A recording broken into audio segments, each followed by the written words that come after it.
does. It'll darken.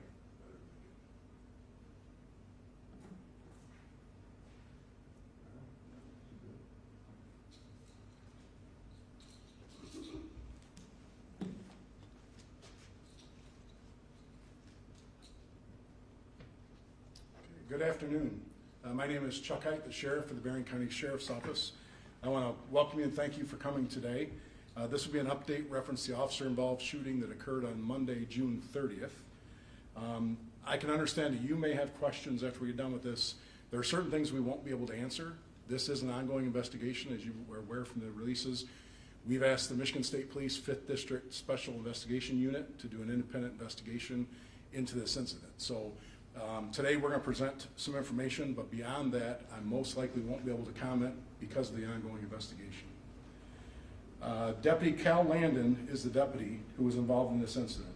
He's currently assigned to patrol the Niles Charter Township area. Cal has nearly 2 years experience with the Sheriff's Office. One thing I'm going to do is I'm going to read a timeline for you. We're going to play the body-worn camera footage. That is in military time. So I'm going to read for you kind of what to look for in that, and then obviously if you have it later. At 1800 hours and 38 seconds, Deputy Landon encounters a vehicle on South 3rd Street and finds a male and female subject on private property. At 1801 and 5 seconds, the male subject states that his identification may be inside the vehicle and then takes off running on South 3rd Street. Deputy Landon gets into a foot pursuit with that subject. At 1801 and 35 seconds, the male subject stops and raises his left hand, but will not show Deputy Landon his right hand. Deputy Landon gives verbal commands for the male subject to show his hands. At 1801 and 41 seconds, the male subject drops to one knee and raises a firearm at Deputy Landon, firing at least 2 shots at Deputy Landon. Deputy Landon transitions from his taser to his firearm and returns fire at the male subject.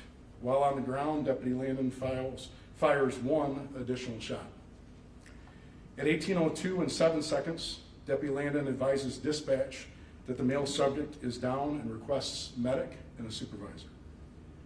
At 1802 and 30 seconds, Deputy Landon advises dispatch of his exact location on 3rd Street. At 1803 even, Deputy Sabrina Larada arrives as the first backup unit to assist at the scene. At 1803 and 23 seconds, Deputy Landon advises Deputy Larada that the male subject pulled a gun on him and shot at him. Deputy Larada directs him to have a seat, and she goes to check on the male subject. At 1804 and 18 seconds, Deputy Larada finds the male subject is deceased and still has the firearm in his hand with his finger on the trigger. At this time, we will play the body-worn camera. We have been in communication with Prosecutor Amy Bird. Obviously, she's going to get the final report.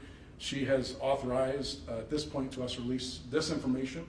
In an effort to be transparent, we want to be able to provide the public with the most accurate information, and I think you'll see after the body camera, this is the best way to provide exactly what happened at this incident.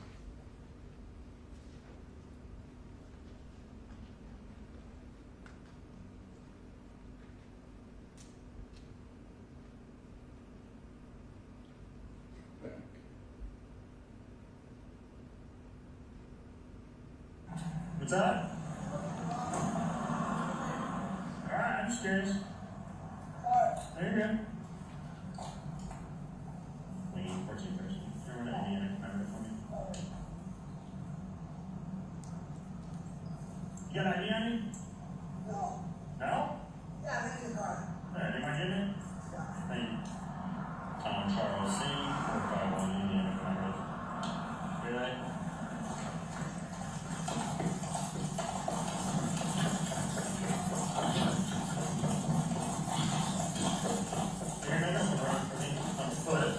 South 3rd Street and South. Stop! You're getting tased!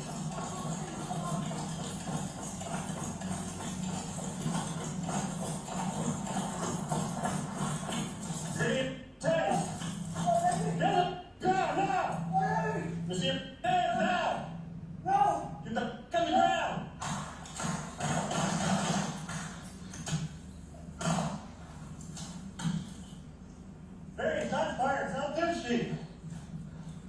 suspect down.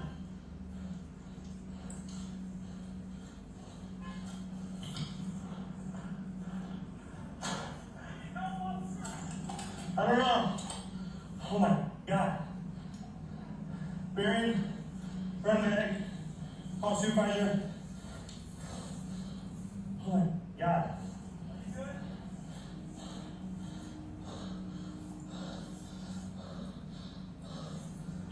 Stand by.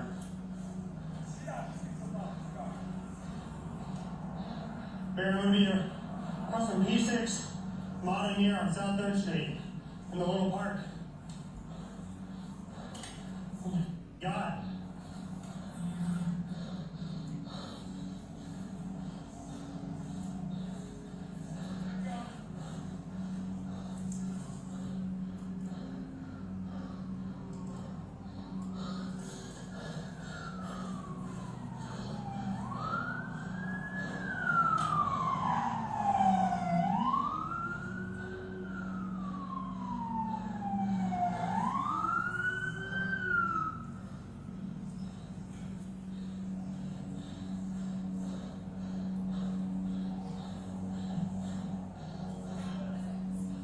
He pulled a fire, he pulled a gun and shot it towards me. Okay, go sit over there. Go sit over there.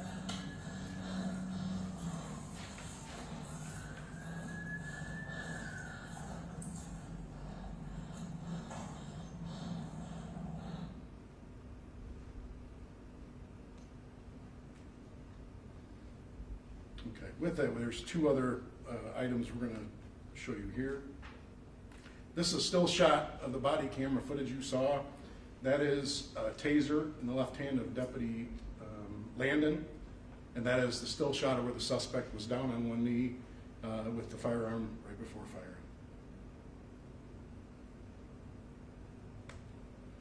The second one is you saw Deputy Lorada get up and go over to check on the subject who was deceased. That is a still photo of the firearm in the subject's hand with the trigger still on, or the finger still on the trigger.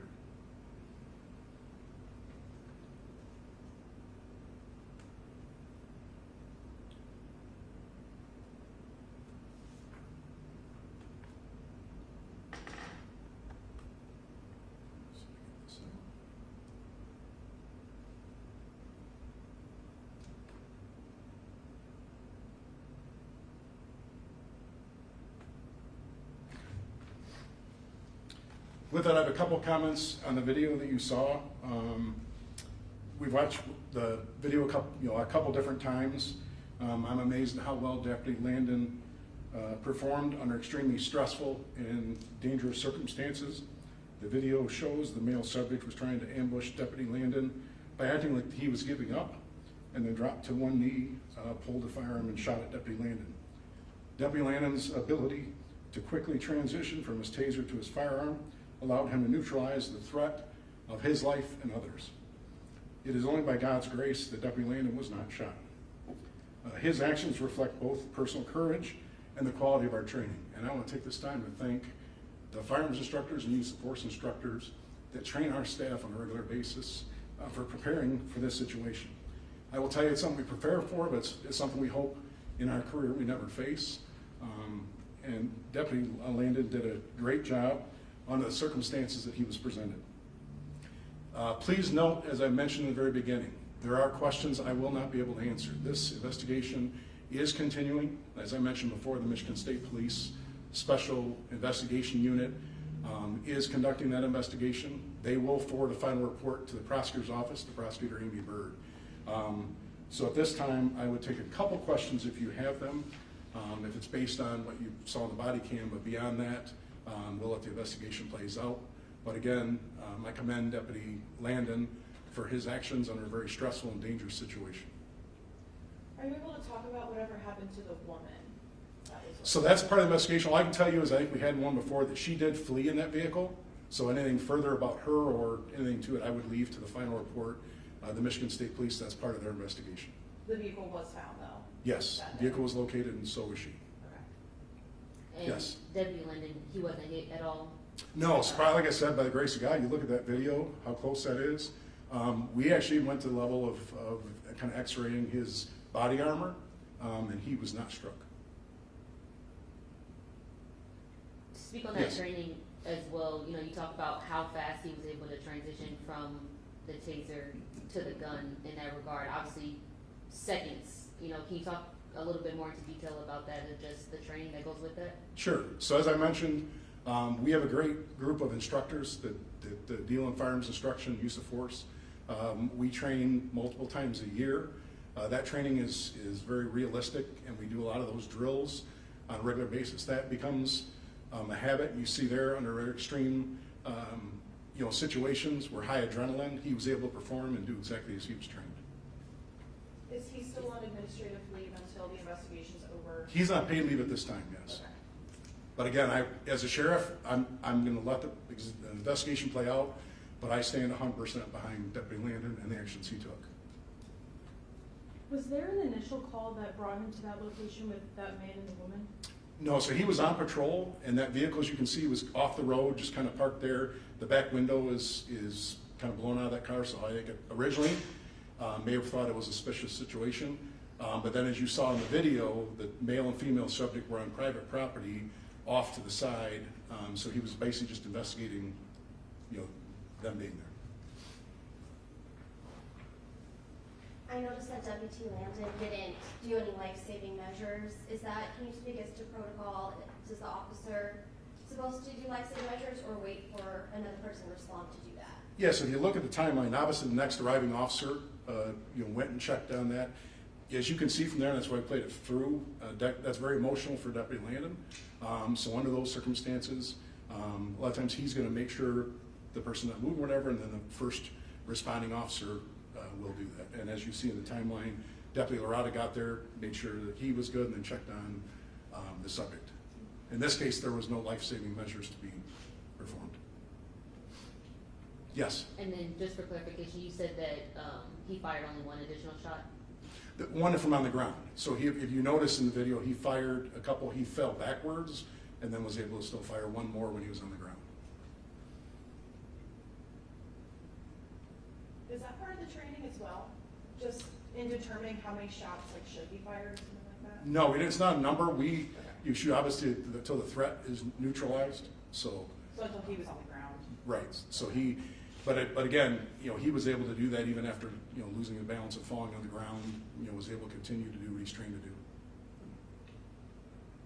Thank you for all your help Yeah. getting this out to everyone. We certainly appreciate that. And if you don't mind, we're going to end it Yeah. here, and the sheriff's